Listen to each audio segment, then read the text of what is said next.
Welcome to Man Does Tech, where I solve the problems you didn't even know you had. Open your clip and immediately add a text layer so you can see timing. You don't need perfect styling yet.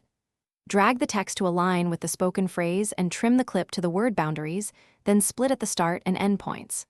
Once done, choose a matching font and size. Make sure color contrasts with the background. You're setting a foundation, accurate placement first, visual polish second, so subsequent edits stay consistent across cuts. Now refine how each word appears. Switch to keyframe mode and add scale and opacity transitions for a punchy entrance. Ease in slightly for natural motion.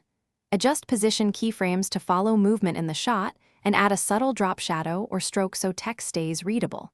Once applied, expand the detailed edits. Copy styles to other word clips, but still check sync with the audio waveform because tiny misalignments break rhythm. Keep motions brief. Viewers read faster than you think. Do a full preview at real-time speed and watch for timing creep or overlapping words. You must catch these before export. If text jitters, tighten keyframes or enable subtle motion blur so movement feels intentional. Reduce positional variance by 20 to 40 milliseconds. When words clash with the background, add a semi-opaque box or switch to a heavier weight. That simple fix keeps readability. Finally, export a short test clip. Then apply any last frame holds or trim adjustments to finalize. Thanks for watching.